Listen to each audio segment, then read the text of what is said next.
Hi guys, so today we're going to talk about a trip that me and my husband took.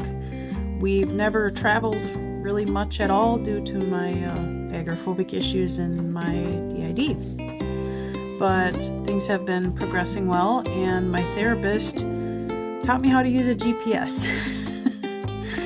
We decided for the first time we are going to take a small trip, and we stayed in Wisconsin, of course, because I won't travel usually outside of the state.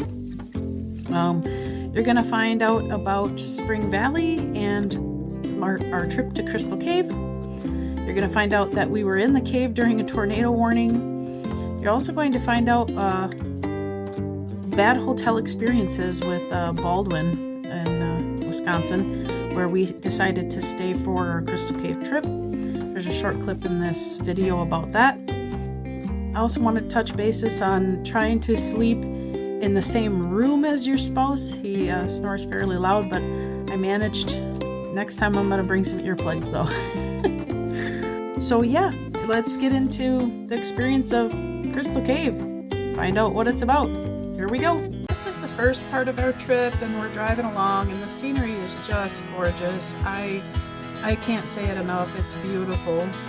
And we decided also that we were going to take a quick stop, and we stopped at the Highway Hideout to get a bite to eat and to go to the bathroom, and we both had like a root beer, and the snacks here were really good. I didn't eat a lot because I don't do good with fried foods. This is my husband, and we took a picture together, and then we decided to play a round of pool. So I wasn't very good at it. I'm not really a pool player. We also went to some local thrift shops, found some really cool things there, especially for the kids. And then we went to the Windmill Park, and here we saw a lot of really neat things. There was this little bridge. It had little tiny bluish striped fish in it, and it was pretty cool. It was just, the bridge was built really well, and I like the rustic look they got with this. Here we looked at the windmill, and the trees were flowering at the time. I thought that was really neat. You couldn't go inside, it was locked, but you see the little Dutch boy and girl. And then this is the Donate the Land for a Windmill Park, was by Oscar and Cecilia Berkset. This is really neat. Now this is part of the park as well. It's a memorial for those that have passed away or that have served, I think. It's an American Legion, and the park has lots of these little bricks with the names on it, the people who served. And then if you notice, there's the stamped part of it where they add in the different variations. Now this is our bathroom in the hotel, and I'm just going to say right straight out publicly, do not go to the Baldwin Hotel in Wisconsin. So next is the entrance of the cave, and this already kind of darkening. It looks like it's going to rain. You'll hear talking throughout the tour as well. My name is Erin, this is Savannah, and we'll be your tour guides for today. We'll be sharing a lot of information about the cave's ecology, history, and biology. This is at the beginning. You can see the walk-in where we kind of walked in and got to see everything. Very, very beautiful. That's my husband. In 1881, by two teenage boys. Their names were George and William Bennett, and they were only 14 and 16 years old at the time. They were playing on the surface above when they saw a woodchuck run into a nearby hole. Being curious boys, they decided to take a stick and start poking around inside that hole, trying to get the animal to come out. They actually ended up dropping their stick down the hole, and they could hear it clattering deeper and deeper, telling them it was a lot bigger than they originally thought. So the next day they came back with a rope and a kerosene lantern, and they tied one end of the rope to a tree, and they slowly lowered themselves down this stone structure. We call this the slide, and it extends all the way up to the surface past my flashlight, and it goes all the way down into the third level of our cave. This is a type of limestone, or a specific type of limestone called dolostone. Now this dolostone was formed around 485 million years ago. During that time, Minnesota and Wisconsin was covered by a shallow sea. Sea creatures would fall to the floor as they died and create layers. Over time and with immense pressure, those layers were hardened and pushed together and created all the rocks that we see all around us. Now we also have this ore right here, this red rusty ore. Spring Valley from about 1890 to about 1910 had a thriving mining industry.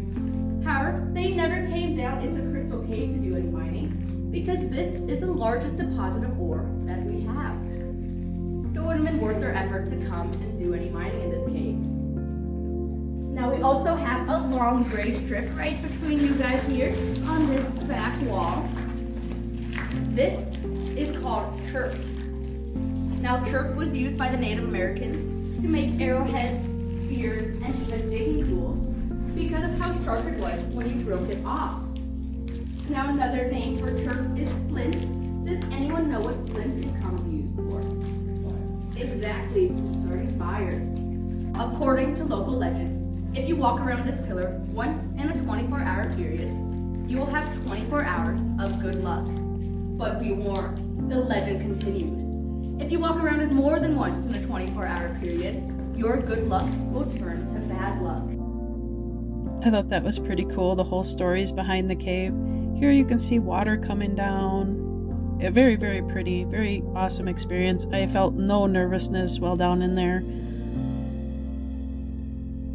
There's a little like pond in there. Very, very cool. Here you can see more of the tiny little holes you got to walk through. You really had to watch your head here because you could bump it pretty easily. And they didn't want you touching the walls or nothing, so you had to be very, very careful walking through. Welcome everyone to Henry's Hollow. This room was named after one of the original owners, Henry Freedy. Henry and his wife Mary were both amateur geologists who bought this land back in 1941. They wanted to share the beauty of Crystal Cave with others, and so they started digging out this entire lower level. They used shovels, pickaxes, and wheelbarrows to dig it all out. It took them a little under a year to get it all cleared out, and so by the summer of 1942, they were open for tours. Now I know we're still pretty early on the tour, but has anyone been drift on yet? Yes. Yeah, people? Well, if you haven't, you probably will soon. We call those cave kisses, and it means the cave really likes you. A fun fact about cave kisses is it's actually not water dripping on you. It's something called carbonic acid. Now don't worry, it is a very mild acid. It doesn't hurt your eyes, your hair, your clothes. Very, very pretty here. There was so much to look at while we were in here. Well, welcome everyone into the ballroom. This is the largest room in Crystal Cave, and we call it the ballroom because in 1991, they actually held a wedding down here. Now both the bride and the groom, as well as many other guests, were all cave explorers, so they all felt very comfortable being in this sort of environment. They had maybe about 70 guests or so down here. Here we're kind of walking through the little tunnels and looking as we go, and I'm trying to like stay far away from people because I'm not really a people person. It was really cool to see like the drips. They're like a teeth looking kind of thing. Again, more of it. Very, very cold down there, by the way, as well. It is amazing that the temperature change in a cave.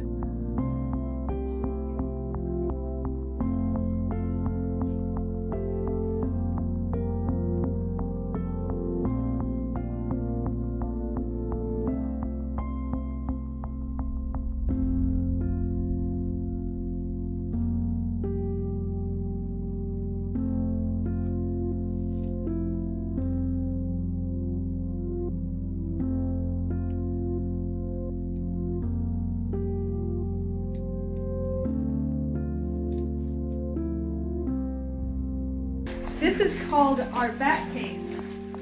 It's found because of all the breeze that was coming through there and the bats constantly coming in and out. So cavers decided to go in there And going through little cramped, tight passages, they found a bunch more passageways and rooms down there that add in about 2,500 feet, making this Wisconsin's longest cave, which is just under a mile. Now, we aren't going in the Batcave today for a number of reasons. First being, if I point my flashlight on the ground here, you can see how muddy it is. Secondly, right around the corner there, the passageways turn to be about as big as Mary's passageway was there. And lastly, if I turn off my light, you can see it's very dark. Next, she's showing like a hole that's way up in the upper part of the cave, really tiny to crawl through. So, The scientific name for cave formations is and does anyone know what the ones coming down from the top are called? Teeth. No. Good name, bro. Stalactites. Yeah, there's stalactites. And how about the ones on the bottom? Stalagmites. Yep, a good way to remember it is stalactites hold tight to the ceiling while stalagmites might get stepped on. When the two combine, they'll be called a column. They're formed when the chloronic acid, which we talked about earlier, sinks through the ground and picks up calcite and it gets deposited on the surface. here you get to walk through and see some of those, what she was just talking about, where they kind of connect with each other, or they start growing from the top and the bottom. Very, very pretty. I love how they got electricity running through here so you can see everything. It was an amazing experience. Here you'll see some plexiglass on the walls because they don't want people reaching in there and touching what has already been created, which took a very, very long time. The cave definitely thinks it's colder. You can see up there it has goosebumps all along the ceiling. Despite that it might feel colder in here, it's actually the same temperature as the rest of the cave.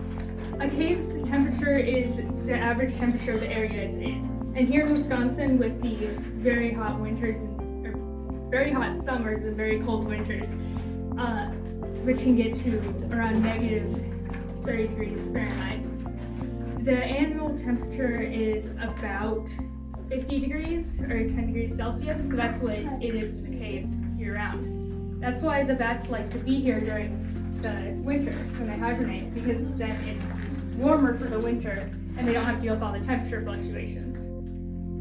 Now, very topical question. Do you think we're safe from a tornado down here? Hopefully. Yeah, we are safe. Remember, we're about 70 feet or 7 stories down, and we're surrounded by solid rock. So if the tornado ended up hitting the gift shop right above, we wouldn't even know until we went back up and it was gone. But hopefully that doesn't happen. Hopefully it's still there when we get back up into the ghost room. Don't worry, there are no ghosts down here, but we call it the ghost room because of this rock right here. I might have to move this way a little bit so you all see it, but I can also show it in separate parts. But right here you can see its 2 eyes, its nose, and its big mouth. Feel free if you guys want to come this way a little bit more to be able to see it. So the Freedies came down and took a picture of this rock. Since it was in black and white, it looked just like a ghost. They then put this on a postcard, and they sold it in the gift shop back in 1942 as one of the first forms of advertisements for people all over the country. Here, my husband's walking ahead of me, and they're taking us to the next level so we can look at more stuff.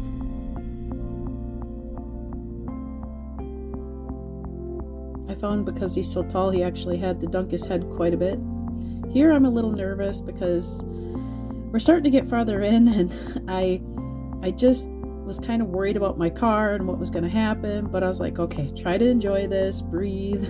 My husband's right by me. Now the next creature we're going to talk about is called the gastropod. And this looks very similar to something we can see today. Any guesses? A snail, exactly. So these are the ancestors of a modern day snail. Gastropod translates to stomach foot, and they are named because their stomach was directly on top of their foot. Up here we have an example of a gastropod fossil on the wall. We also have our friend Gary right down here.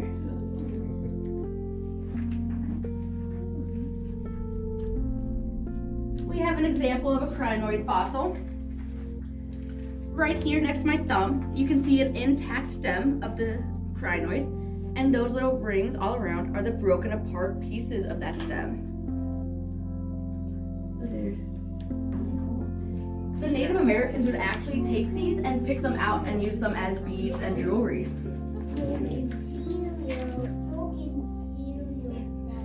Now the last creature we're going to talk about is called the trilobite.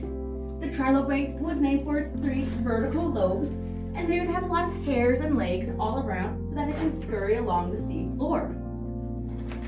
We do have a friend visiting us. This is Tony the trilobite. He is from Morocco. So since he's not from this cave, you're welcome to pet him if you would like to.